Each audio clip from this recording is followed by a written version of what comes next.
When you're dealing with sequences and series, there are three types of number patterns that you have formulas for and can work out.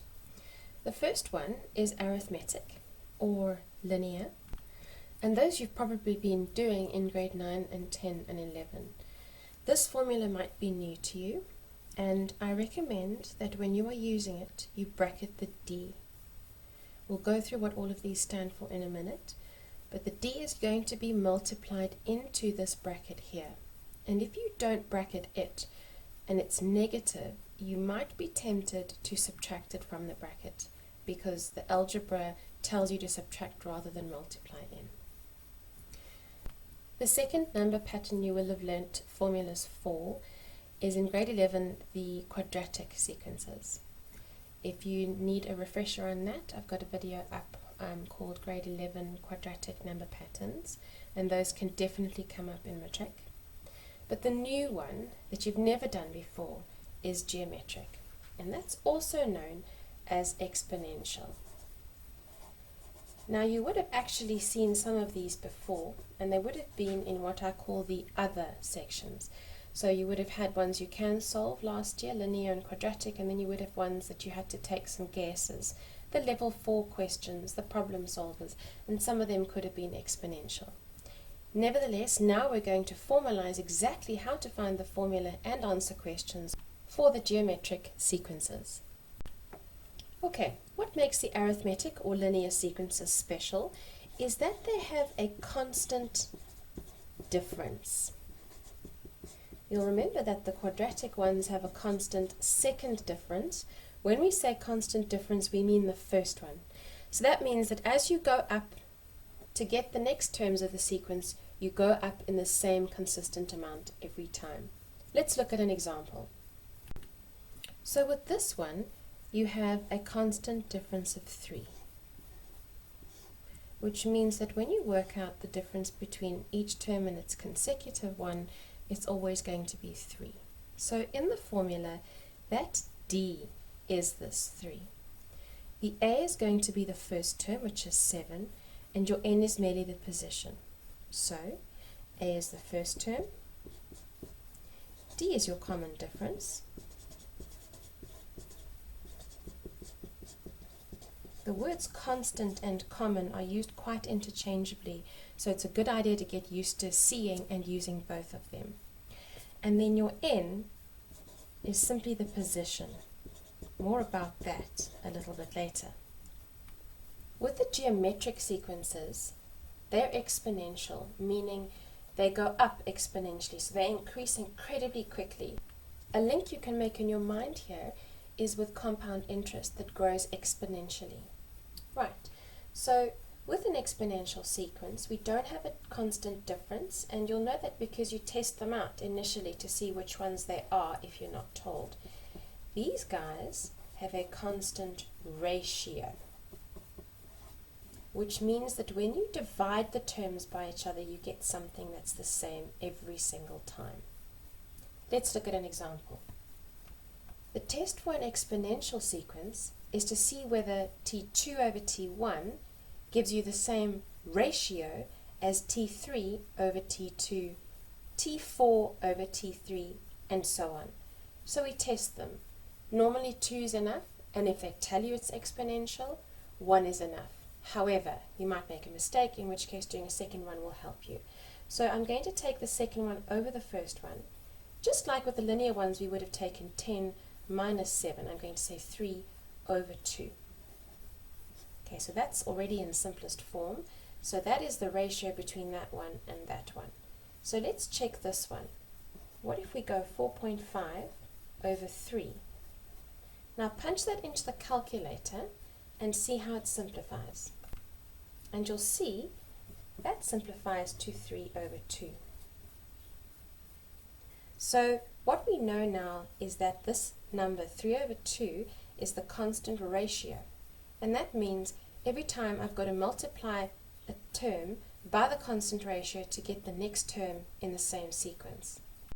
In our formula then, the A is the first term, so they have that in common. Then I've got R, which of course is the constant ratio.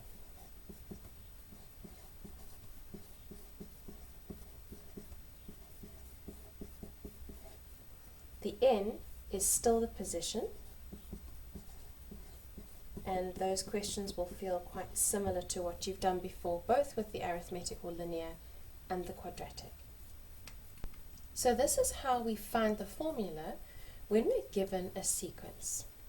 Okay, so with the arithmetic ones, I've reminded you to put the d in brackets, and all I'm going to do is write down what I've got and sub it into the formula. Okay, so I worked out on the previous page that the common difference was d, and I know that the first term is a. So you can write those down if you want to, if you're getting used to it.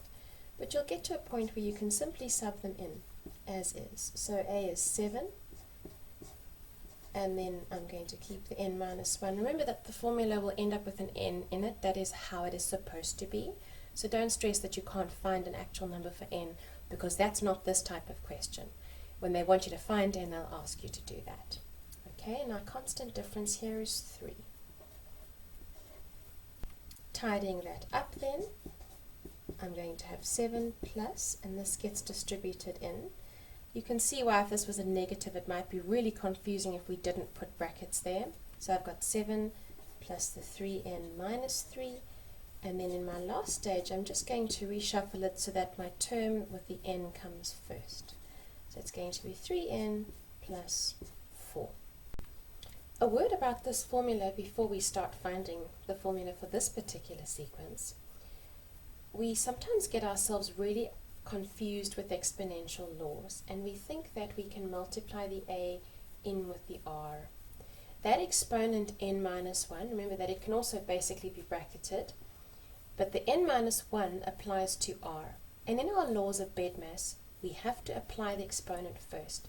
So the a cannot be multiplied into the r because we don't know what n is, and we can't take r to the power of n minus 1 until we actually know.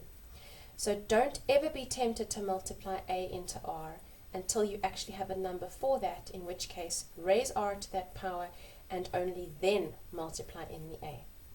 Okay, so what we need to do here is, again, we're going to substitute things, and I'm going to take this one a little bit slower because this is quite familiar to you and this one is the new one.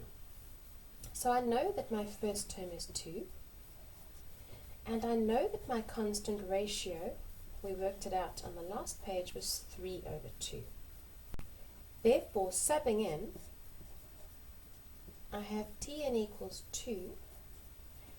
Remember, they're stuck together, so that's times. I'm going to put brackets to keep it clear in my mind. 3 over 2 to the power of n minus 1. Should I have an n in this final answer? Yes, because I'm getting the general term, and the general term will have an n in it. Sometimes I see a dot put over there to make that clear. For me, the bracket just helps me remember that I've got to raise this first before I can multiply the 2 in. So this could be fiddled with. You have a 2 there and a 2 there. This could be moved up and given that as a negative power, and you could combine the 2's together, but it's not necessary at this point. Just be aware that when exponential things look different, but you kind of see they're exponential, it could just be a matter of shuffling and moving things around so that the exponents are more simple. But this is fine for now. Commonly, once you've found the formula, you can then find any of the values. So they'll give you the position, and they'll say, for example, find T15, and you'll be able to just plug in the 15 into the n, and you'll be able to solve like that. So in this case, we would just say 3 times 15 plus 4, and we'll find that T15 is 49. So what has happened here is I've been asked for T15. That means they've given me the n. Think about it. The formula is Tn equals something, and they say, what's T15? They've replaced the n with a 15. So that's what you have to do. You've got to replace that n with a 15. And the other way they can ask this is say, what is the 15th term? So they can actually ask for the term. When they want the term, then it is the value. With the geometric sequence, this kind of question is a lot easier to solve and simplify, but it feels a little bit more tricky because you've got to think differently. So if we have T15 here, then I'm going to keep everything the way it is, but remember I'm now replacing the n with a 15, right? So I'm going 2 times 3 over 2 to the power of 15 minus 1, so that's obviously 14. And everything's a number here. You literally plug that into your calculator and you get out your answer. If you're going to do it by hand, you need to remember that that has to be applied before you multiply the 2. But who wants to do that? Right, so plugging that in, I get out 583.86 if I round off to 2 decimal places.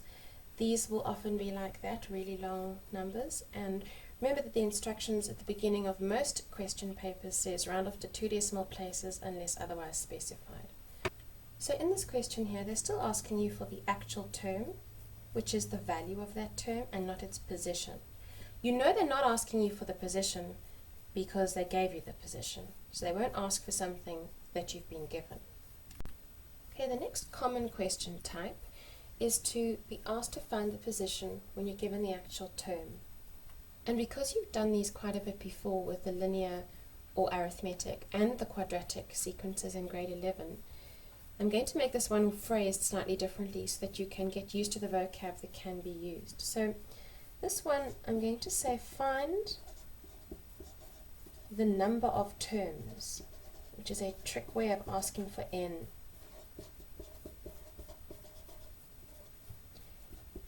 If the last term is 106. So what are they actually asking for? Find the number of terms if the last term is 106. So they want to know how many terms there are, and they tell you the last one is 106. So what they're actually asking for is, what is this guy's term number? What is this guy's position? So what they actually want here is they want the position of the value that is 106. They want the position. If they want the position, they want n. And decoding that's really important, because either you get it entirely right or you get it entirely wrong. Working with this formula now, the 106 is going to be subbed into the Tn because I'm finding n. Don't get confused between finding n and the fact that there's an n by the Tn. Remember that Tn is the value for the general term in this case, or the value for any other term if there's a number by n. And there isn't. There's a number for the whole of the Tn, which is 106. So what I'm going to do here is I'm subbing in 106, and then this n stays there, which means I'm solving for this guy. So moving my 4 across, I'm going to have 102, and then I'm going to divide both sides by 3, right? So then it's 34. So that means that T34 equals 106, and 106 is the last term, so that means there are 34 terms in this sequence, because they gave me the last one and that was the last one, so the total must be 34. I'm using a different example here, a different general term, because this one is going to be a lot more clear when I'm working out n, and it will illustrate my point better than the previous example. So that's the general term, and they're asking which term is equal to, and they give me a value. So again, they're giving me the value, they're asking which term, they're asking the position, that means they want n. So that means my 8748 goes into the Tn. So I'm going to have that there, and I'm going to copy and paste that guy. So now I'm solving an exponential equation. Remember those? They can get a little bit tricky, and this is where they become the most useful. So now, what I've got to remember is all the little rules that help me solve exponential problems, and they're going to be applied here. First up, we normally put things into prime bases, which is great, excepting I have a 4 times 3 and then something that is only related to the 3 and not the 4. So it's not going to help me to put that into prime bases when actually I'm sitting with something that needs to be gotten rid of first. I need to divide both sides of the equation by 4. I've got to get rid of that 4, or I don't have a prime base on this side. I've got 4 times 3. It doesn't help me, and I can't multiply those together, remember? Okay, so I'm going to divide that by 4 and that by 4. So then this side's going to be left with just 3 to the n minus 1. And this one, 2187. Okay, now I'm going to put that into prime bases. Remember that way we do that is we use the calculator.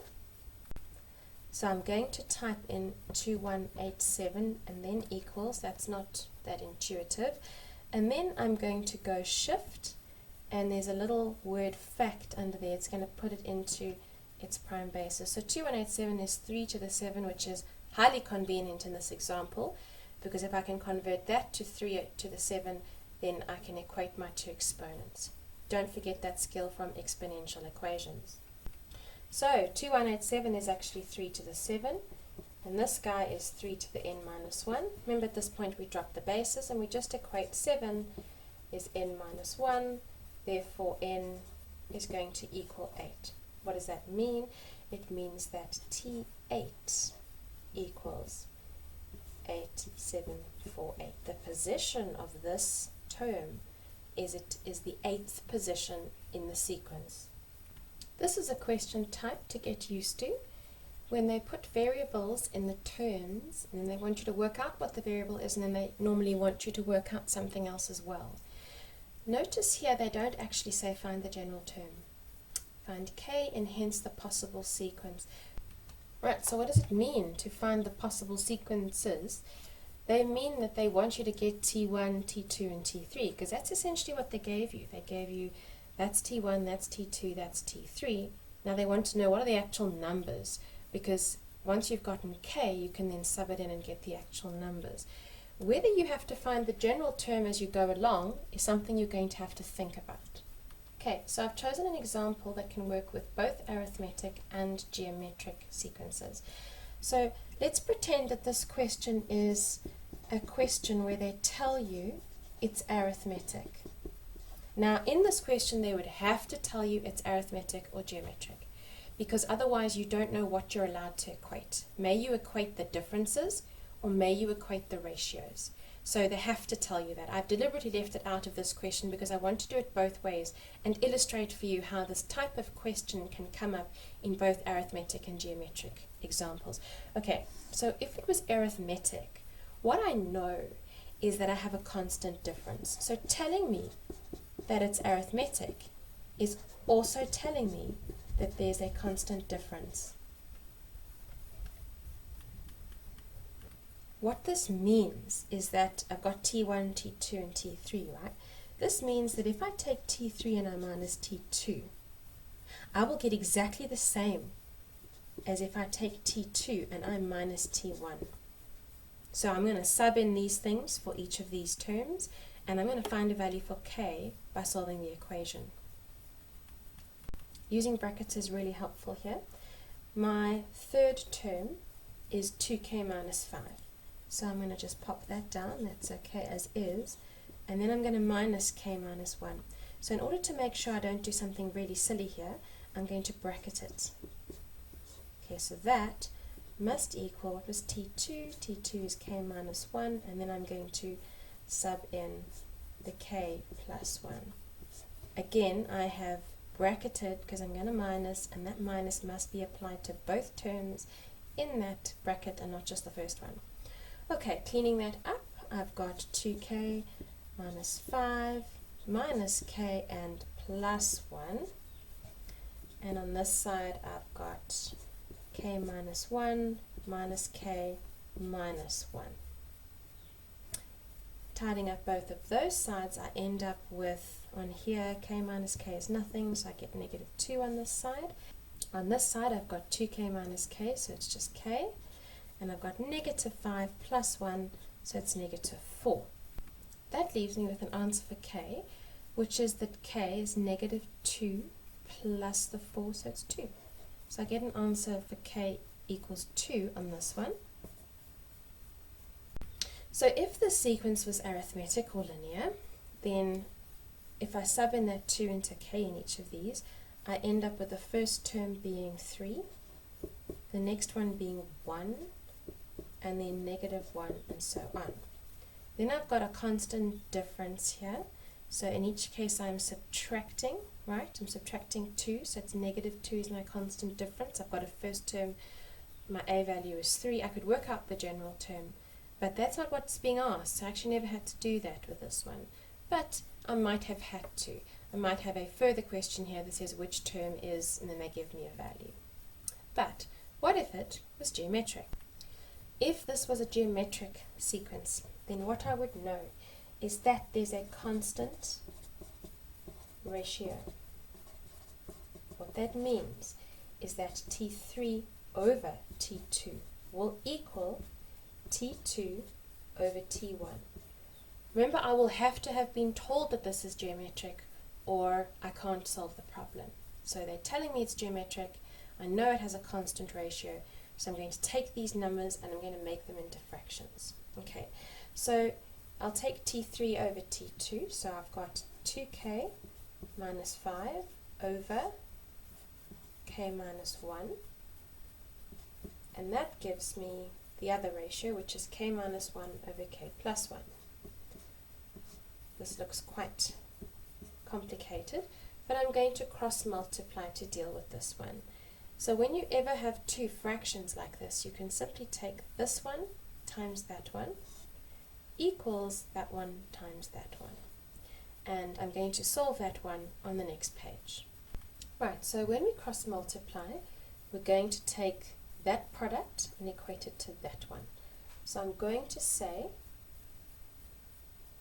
that 2k minus 5 multiplied by k plus 1 equals k minus 1 times k minus 1. Of course, that just means it's the same thing squared, right? So multiplying out on this side, I'm going to have 2k squared plus 2k minus 5k minus 5. And on this side, I'm going to have k squared minus k plus 1. What I need to do at this point is clean it all up so that I've got a very simple quadratic equation. So I'm going to end up on the left hand side with 2k squared, and I'm going to minus that one, so I get 1k squared, 2k minus 5k, and then plus 1 plus 1, I'm going to have negative k, and then with the numbers I've got negative 5, and then that's going to be negative as well, so it's going to be negative 6. And the right hand side is going to be 0. Okay, so this is going to factorize really nicely. We could use the formula if it's something more complicated. Just a reminder then, that tells you that they're going to be different and the greater product will be negative. So I need factors of 6 that will give me 1 if they're subtracted. I'm going to go with 3 and 2 here. And my greater product is negative. Okay, so I get two answers. I get k equals 3 or k equals negative 2. So this one has possible sequences, more than one. So my possible sequences will look like this. Remembering that this is the original sequence, I'm now subbing in 3 and negative 2 into each of those terms. Okay, so 3 plus 1 is going to give me 4, and 3 minus 1 is going to give me 2, and 2 times 3 is 6, minus 5 is going to give me 1. So that's the possible sequence if k equals 3. If k equals negative 2, what I then have is negative 2 plus 1, which gives me negative 1. I've got negative 2 minus 1, which is negative 3, and negative 2 times negative 2, which gives me negative 4 minus 5, giving me negative 9, and so on. So here I have a constant ratio of 2 over 4, 1 over 2, so its constant ratio is going to be a half, so I could get the general term if I wanted it, but in this case it will be different because I've got negative 3 over -1, so it'll be +3, and that'll also be +3 if you work out that ratio. So your R will be different in each of these cases, so you could have a whole bunch of different questions that follow on from here.